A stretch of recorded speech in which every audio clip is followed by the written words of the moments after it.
conclusão de curso técnico em administração, adaptação das MPs na pandemia. São integrantes Carolina Secati, Cricielen Félix Pereira, Juliana Oliveira Silva, Samira Rosa Donda, Suelen Alves Silva.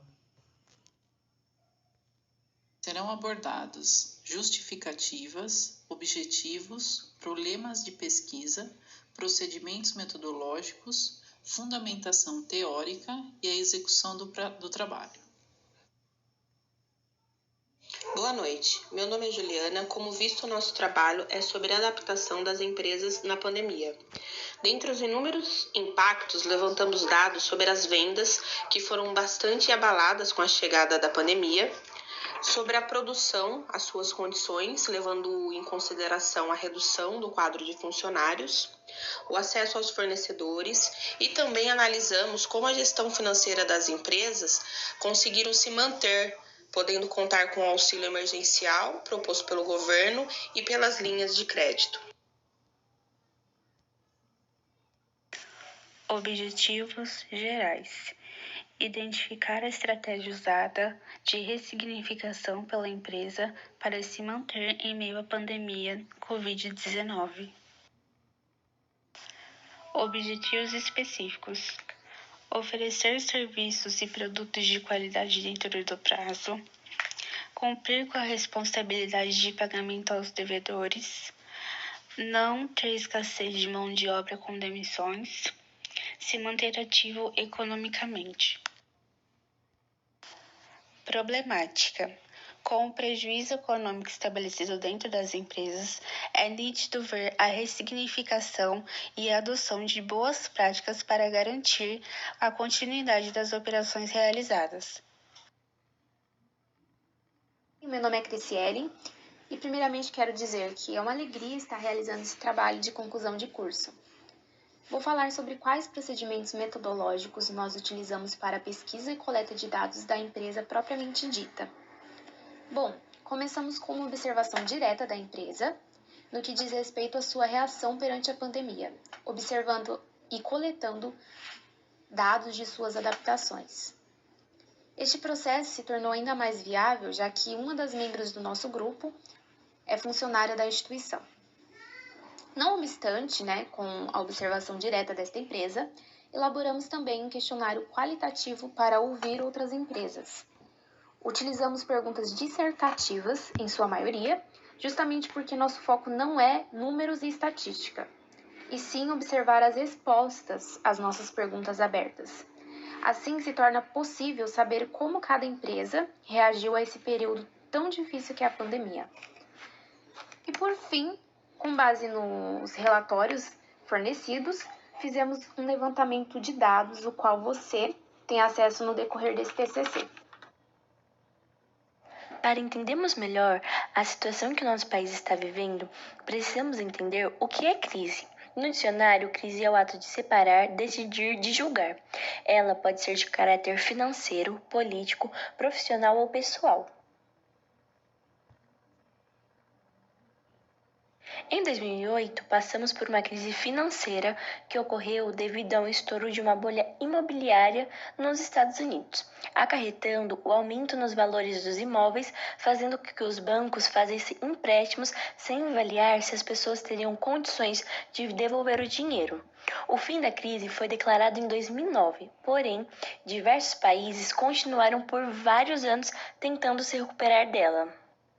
Após os primeiros casos da Covid-19 no Brasil, foi perceptível que a mesma vem trazendo uma série de complicações na saúde, na economia, na política, impactando principalmente as áreas humanitárias e sanitárias. Uma das lições já aprendidas com a pandemia é a necessidade da valorização e da gestão pública e a instalação para o enfrentamento da crise sanitária e humanitária emergenciais. Dimensão sanitária, econômica e política são as prioridades consideradas importantes a ser seguidas. Neste momento, é indispensável que as micros e pequenas empresas desenvolvam estratégias eficazes para que possam dar continuidade nos negócios, assim preservando empregos e a sua própria existência. Dentre os planos de contingência a quais as empresas devem se basear, estão presentes as seguintes ações: elaborar uma equipe de gestão de crise, a qual será responsável por analisar os diversos pontos, como os riscos, seus impactos, a vulnerabilidade da empresa, desenvolvendo métodos de resolução. Ajustar o fluxo de caixas, que serão necessárias observações sobre pagamentos e recebimentos, verificando se é ou não necessário fazer o corte de custo. Analisar os riscos. É necessário que a equipe faça um brainstorm detectando os riscos e impactos negativos na empresa no modo geral em cada setor.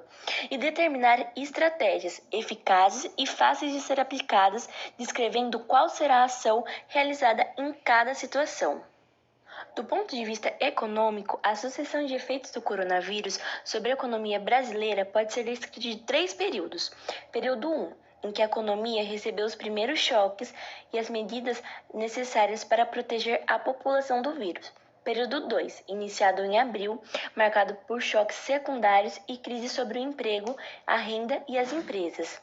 Período 3, em que se sucederá ao abrandamento ou fim das medidas sanitárias de contenção, em que se dará retomada econômica. Em tempos de pandemia, a inovação é uma peça-chave para potencializar a competitividade das empresas. Assim como o plano de gerenciamento de crise e planos de contingência, cada empresa deve selecionar qual é a melhor gestão conforme suas necessidades, visando uma melhor gestão de resultados, gestão de processos e gestão participativa, resultando em um planejamento devido a fim de evitar grandes prejuízos. Medidas emergenciais foram tomadas pelo governo federal, que foram as medidas provisórias com o objetivo de regular as relações trabalhistas durante o estado de calamidade. A medida provisória 936 apresentava dispositivo sobre redução de jornadas e suspensão de contratos, acordos individuais e coletivos de redução de salário e suspensão de alguns departamentos ou empregados.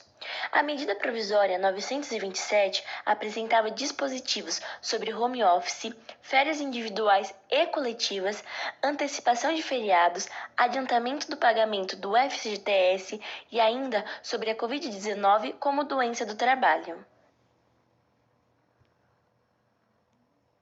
Principais impactos do novo coronavírus. Segundo pesquisa feita pela CNI, Confederação Nacional de Indústrias, 70% das empresas tiveram paralisação parcial ou total, com a redução do quadro de funcionários. 53% tiveram queda na produção e 45% sofreu com a inadimplência. Através da entrevista, foi possível constatar que o principal obstáculo enfrentado pela empresa objeto de estudo foi a perda de receita e inadimplência.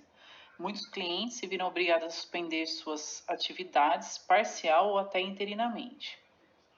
Pelos dados fornecidos através de relatório, pudemos evidenciar a queda de 30% em média no faturamento em relação aos meses que antecederam o início da pandemia. A empresa, visando evitar a demissão principalmente dos técnicos, que requerem custo alto com treinamentos específicos, optaram em efetuar o parcelamento do FGTS e o empréstimo para pagamento da folha, previstos na MP 927. Com isso, foi possível a criação de um fundo de reserva para possíveis imprevistos. Através desse artigo, concluímos que as empresas que tinham um plano de gestão conseguiram se manter vivas e competitivas, tendo em média 50% a menos perdas e interrupções do seu funcionamento. Fica evidente que as medidas provisórias puderam auxiliar as empresas já estruturadas, porém muitas acabaram se endividando, pois previam uma reabertura em 3 ou 4 meses para começarem a quitar seus financiamentos, e não foi isso que ocorreu. As restrições permanecem um ano após o início da crise sanitária. Evidenciamos a necessidade não só da criação de um fundo de reservas, mas também um plano de contingência, a fim de se evitar o fechamento, demissões e até mesmo a falência das empresas nesses momentos de crise.